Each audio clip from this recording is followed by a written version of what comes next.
I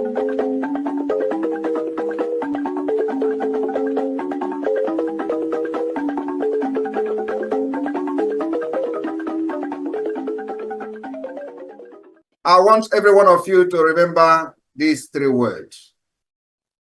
Nigerians, we are no more. Southeasterners and Southerners, we cannot become. And Biafrans, we must be. A servant of the wonderful people of Biafra. We are live and we are direct this very morning, afternoon, or night, depending on where you are. And we start this very day by making it abundantly clear that the greatest enemy of a black man is the way that we reason. If not that the way we reason is very, very abhorrent, there is no need or reason why we should be suffering and complaining every blessed day without the courage to do something about it. Welcome, fellow Biafrans, lovers of freedom across the world. I welcome you to this amazing program. Please, kindly like and share this program to all platforms. Share to family and friends. Share to everyone that is close to you. This information is coming to you from the platform that is under the United States of Biafra. The United States of Biafra under the command of our Prime Minister, Mazi Simon Ekpa Njoku, and on the Supreme Command of Mazi Nnamdi Kanu. Today, under the leadership of the Deputy Prime Minister, Dr. Ngozi Orabueze. Please watch closely to the video I'm about to play when we'll talk about the irredeemable situation of Nigeria. Some of you do not understand. Simply because we are commenting on the social media, you don't believe us. But I want you to get information that are coming from their conventional media. The irredeemable situation of Nigeria is overwhelming, and the end of the zoo has come. It doesn't matter what you think about it. It doesn't matter what you believe. The truth remains that Nigeria has ended and there is no going back. Wherever you are as a Biafran, the earlier you begin to support the independence of the United States of Biafra, the better for you. And if you are from other regions, the earlier you begin to support your own region, the better for you. Voice, we are discussing the latest developments surrounding the indigenous people of Biafra, IPOB, and their leader, Mazi Nnamdi Kanu. Comrade Ima Powerful, who is IPOB's publicity secretary, has reiterated that Kanu has no case to answer despite the ongoing prosecution. Powerful argued that the continued prosecution of Kanu on charges of treasonable felony and terrorism is a gross violation of his fundamental rights. He emphasized that the federal government, through the Federal High Court, had previously ruled the IPOB is a lawful organization and that the fabrication of terrorism charges is a desperate attempt to silence the Biafran struggle. Even though there's been a lot of evidence that have been tendered in the case recently, he still maintains his claims.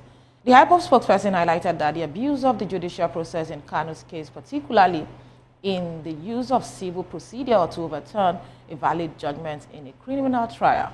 He said, this has exposed Nigeria's judiciary as a tool of oppression rather than a bastion of justice. Speaking about justice, he said that they are not demanding for mercy. Powerful stressed that IPOB is not begging for mercy but demanding justice for Kanu and the Biafran people. He emphasized that Kanu's detention is an attack on justice, truth, and the rule of law, and that the Nigerian state's actions risk destroying its global reputation. Despite the challenges, Powerful expressed confidence in Kanu's unwavering resolve and devotion to the Biafran cause.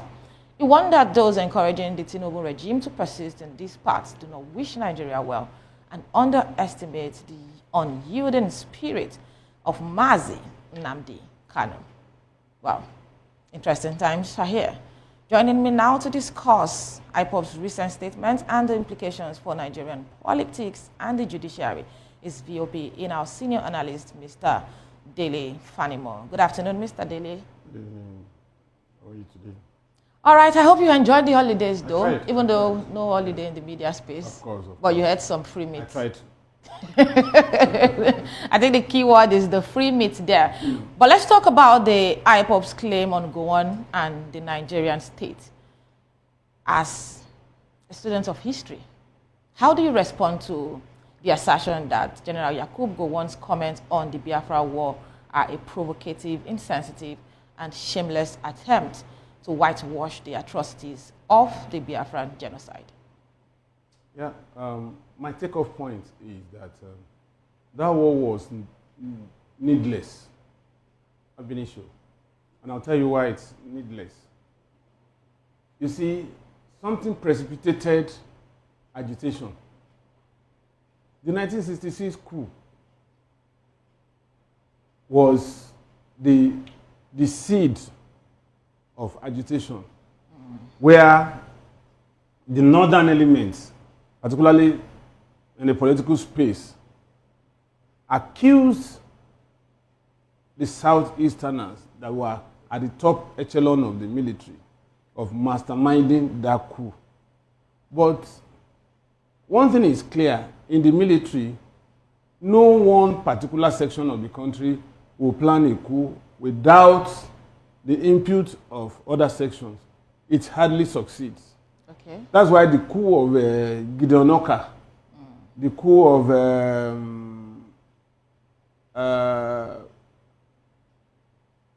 this man that killed Murtala Mohammed, Dimka, you would notice that those two coups were primarily the elements in those coups were primarily from the present day North Central, Benue, Plateau, you know, not the core north, like the Northwest and Northeast. So, and coups are supposed to be swift. The moment you drag to a point that those who shouldn't know get to know about it, their coup has failed. And the consequence of a failed coup is clear. It's death.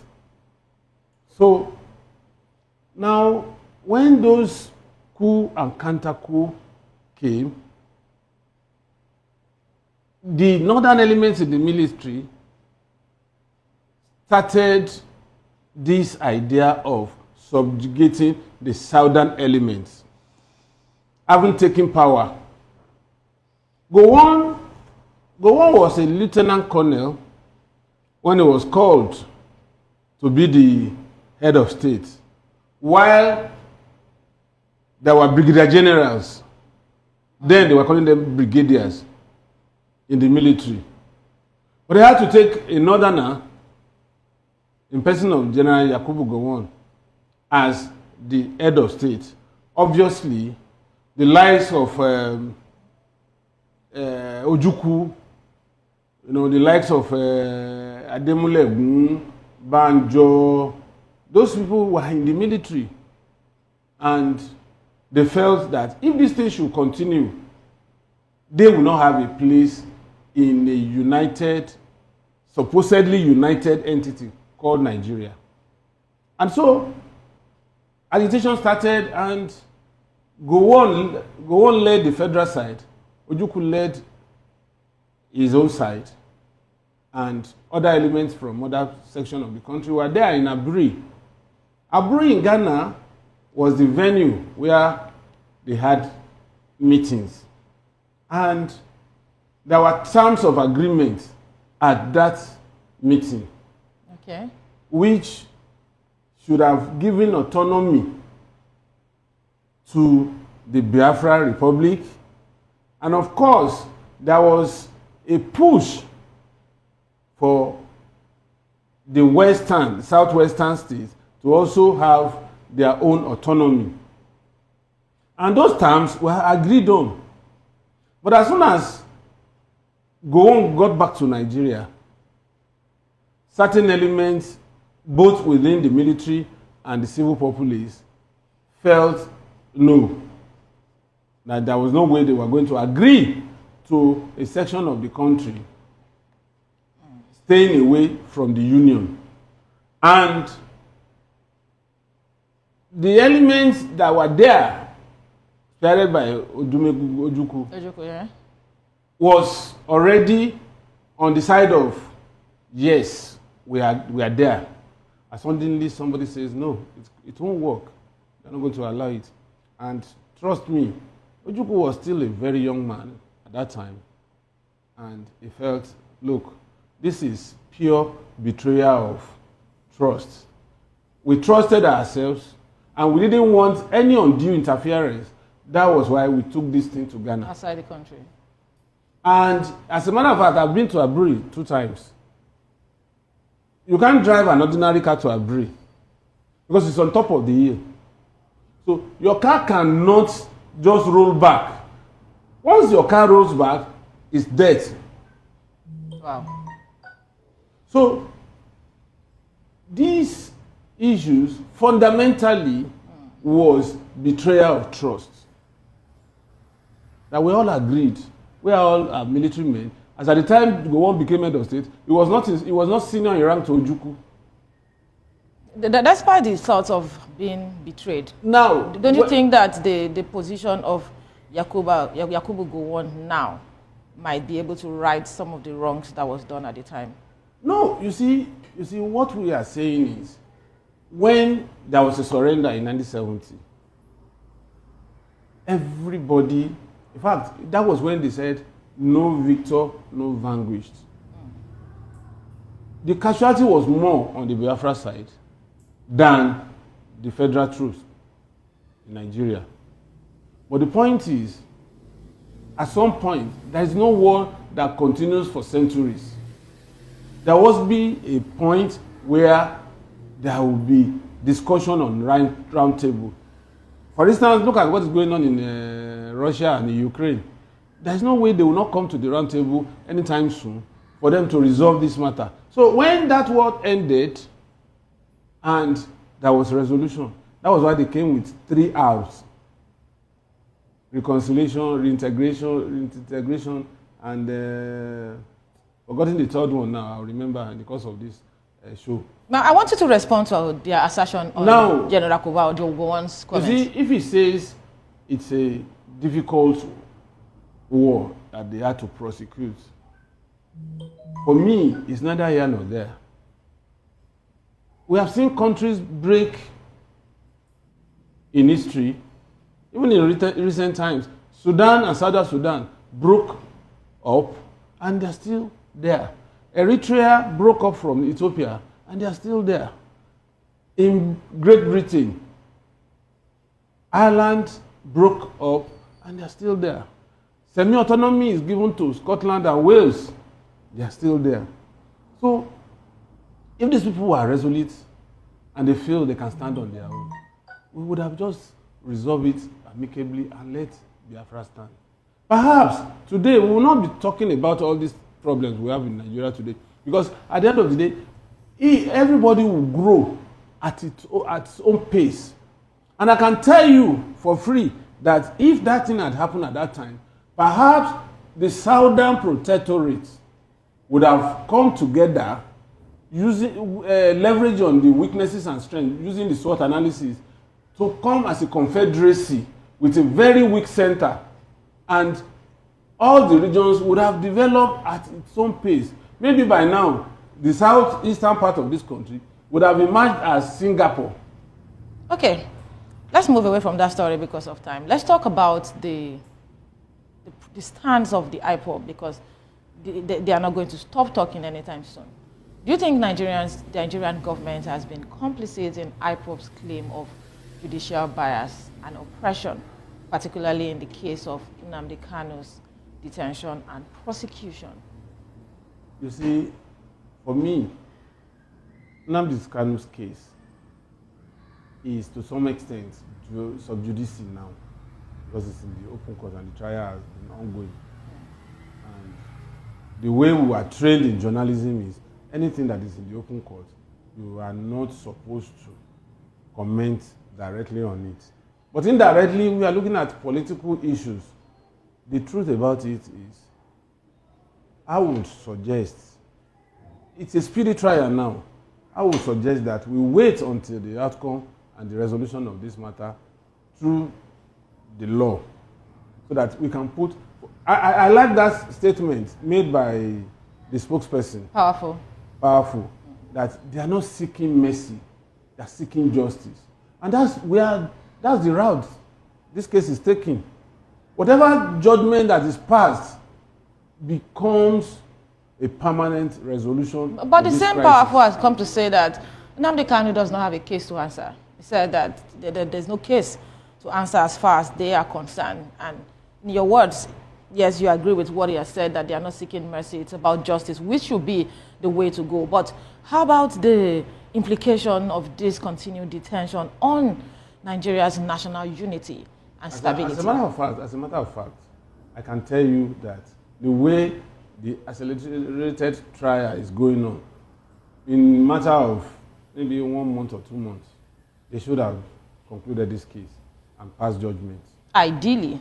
But do you see that happening? I'm seeing it because they go to court almost every day now. With a lot of evidences and counter evidences, with all of that coming. In fact, it's like any time from now, if they resume, maybe tomorrow, in the next 1 week, the prosecution will close its case. And once it closes its case, the defense will come up, and in no time, the evidence against Kanu had been put forward. It is for the defense counsels to do what is right by cross-examining those people, and which they have started. So they will also bring up their own defense, and in no time, I am seeing this case being closed by next month. Okay, let's talk about the government's response and international community. Emma Powerful has made a strong allegation saying that for the President Bola Ahmed Tinubu, whoever it is that is encouraging the president to shy away from this case or not, have whatever authority he can to put on the case to ensure there's hastened prosecution, trial and judgment at the end of the day. Those are allegations according to some analysts. But what step do you think that the Nigerian government could take to address IPOB's demands and concerns, particularly regarding Nnamdi Kanu's release and the treatment of the Igbo people? Because it's sort of dicey at a time like this, because there are a larger population who will still come out to tell you that they are not part of the people seeking for a Biafra nation. So what can the government do? You see, initially, my position on this issue is for us to find political solution to it. You know, the critical stakeholders in the southeast part of the country coming to see how they can talk government into ensuring that this thing is settled amicably and can be released so that he can reunite with his family and, and continue with his life. But over time, it took a lot of efforts from few genuine Southeasterners who are not playing politics with the detention of Kanu. Perhaps if the major stakeholders in the Southeast had been united in the real sense of it to ensure that they come to whoever has the power to use political solution to resolve this matter, maybe Kanu would have even probably returned to Britain, where he's a citizen. But we have seen it, and governors in the Southeast have even said it on different occasions, that politicians are the reasons why Kanu is still in detention. But if you say that people are playing politics with it, does that not further back the position of those that say that the call for a Biafra nation is not a general call from the Igbo descendants? Now, you see, if Satan, as depicted in the Bible, comes to Nigeria today and proclaims himself Satan, he will have fellowship. I hope you know that. So the same way, not everybody in Biafra or who is of Biafra extraction will believe in this cause. Just like when OPC started their wahala, Southwesterners didn't believe in this cause. As a matter of fact, as I sit here, when they went to say they wanted to overthrow government, when they went to Agodi, about 2 years ago on a Saturday when the house was not sitting, when the governor was not sitting. I looked at them as crazy, mad people. And so I was on television in another program, and I said those guys should not be let off the hook, that they should be arrested and probably charged for treason, because it doesn't really make any sense. Violence is not the only way you can get what you want. There's a way you pile pressure in such a way that people will know that, look, enough is enough. We need to listen to these people. So, for me, you are not going to have 100% Igbo extraction believing in that cause. But I can tell you, if they succeed tomorrow, you'll be shocked that those who didn't believe in it will be the one to say, yes, on Biafra we stand. Wow. So, for me, two things. Nnamdi Kanu, his life should not be placed on the altar of politics, selfish interests, enlightened selfish interests.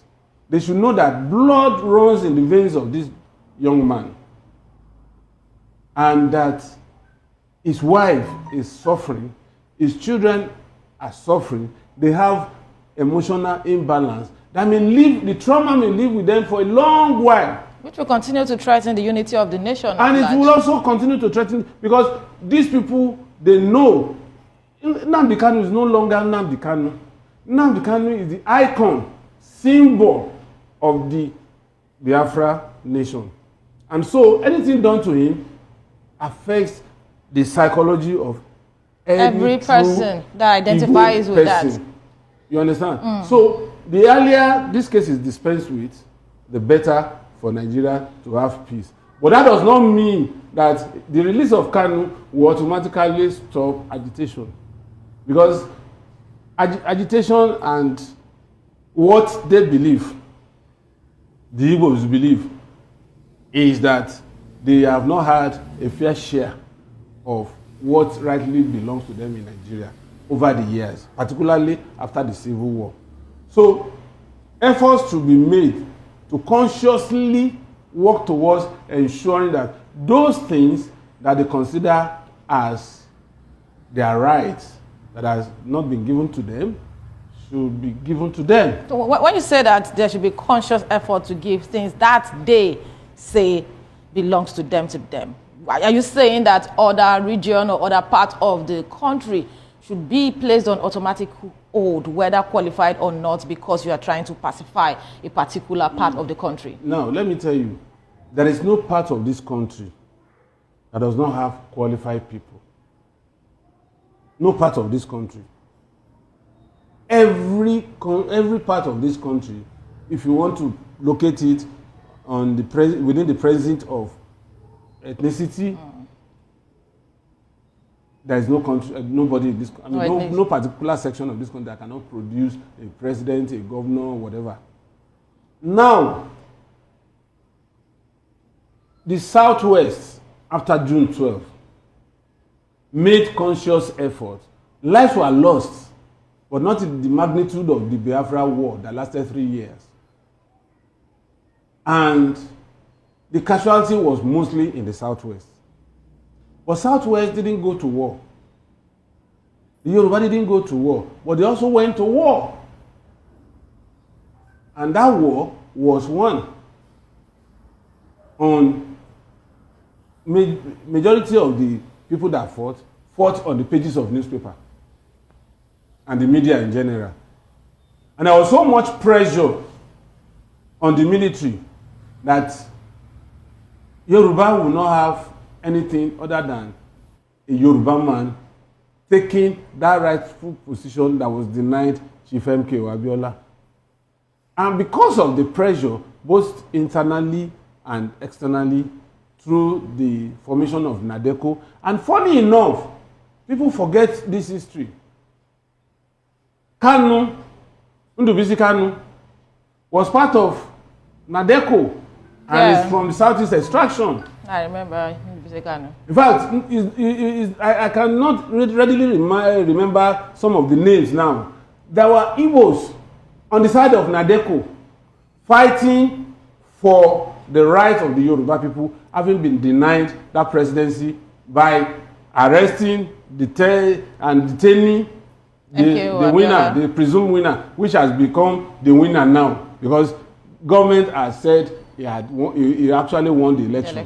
And Babangida came with his book to say he actually won the election. So that label of presumed has been removed. So it's now the actual winner of the 1993 elections. You understand? And one of the things the Yoruba nation extracted from the Federal Republic of Nigeria was that nobody was going to contest that election except Yoruba. And that was why Falai contested against Obasanjo. Yeah, Olufalaye on this part and Olusegun Obasanjo on the other side. It's another story if the so-called powerful feudals installed Obasanjo. But the point is, they met the Southwest in a way that agitation came down, because it is still, and to even make it clearer, Obasanjo is from Owu in Egba in Ogun State. Abiola was also from Owu in Egba. That did not make the people of whether Owu or Egba or Ogun to put out their might for Obasanjo.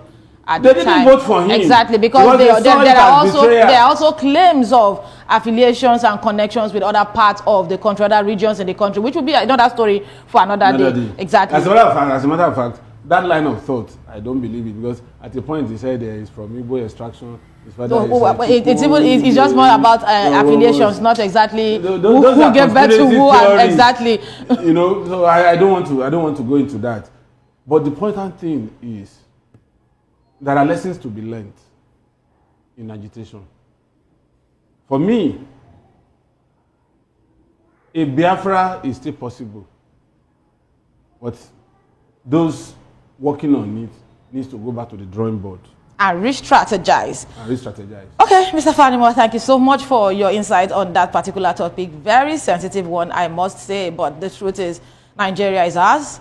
Nigerians, every one of us, whether you are from the north, east, west, or south, should have equal benefits of this nation that we call our own. But it's time to go on a quick break now. When we return, we'll be talking about Democracy Day in view. June 12th is almost here. And the pressure on President Bola Ahmed Tinubu to reinstate the suspended Rivers State Governor, Siminalayi Fubara. Please stay with us. Back to the People's Voice, everyone. I hope that you had a wonderful holiday that's almost over. There's work tomorrow. And get ready to dive back into the discussion with us. With Democracy Day just around the corner, let's talk about some exciting developments. The former president of Nigeria, President Goodluck Ebele Jonathan, is reportedly making a case for the reinstatement of suspended Rivers State Governor Siminalayi Fubara. According to sources, Jonathan has had at least one phone conversation with President Bola Ahmed Tinubu, urging him to consider reinstating Fubara before June 12. This move is seen as part of efforts to promote peace and stability in Rivers State. You might also recall that the President Bola Ahmed Tinubu suspended Fubara for 6 months on March 18, citing a state of emergency in Rivers State. Many critics argue that this action was unconstitutional, pointing to sections of the Constitution that outline the process for removing elected officials. But there are some speculations around the June 12th celebration with Democracy Day approaching. There's speculation that Tinubu might use the occasion to address the nation's concern and potentially lift the suspension on Fubara. Given the president's past statements on democracy and governance, many Nigerians are watching closely to see how he will act in this situation. But there is more to these speculations. There's a part where people have said that these advice or pressures are not coming out of the blues, but result from the constant visit. After watching this video, now you understand very well what we mean when we say that Nigeria is irredeemable. When we call for the disintegration of Nigeria, you will now understand. There is no plan and there is no way Nigeria will survive in the dish that it is today. and Nigeria continue to deepen into more failure, into more disaster, into more insecurity, and into more economic instability. The earlier we begin to think wisely and focus on the solution, which is disintegration, the better for all of us. It is not a selfish request. It is not just about the Biafran. It is about humanity. If you want to save humanity, you must support the disintegration of the contraption called Nigeria. Divide the country along people that have same value system. People that have same value system. The Oduduwa people, the Middle Belt, the Northerners, and the Southeastern and the Biafrans. That is the only solution. No matter how you try to run away from it, it will continue to haunt you. Thank you, and let's keep watching. Go to comment section and share your comments.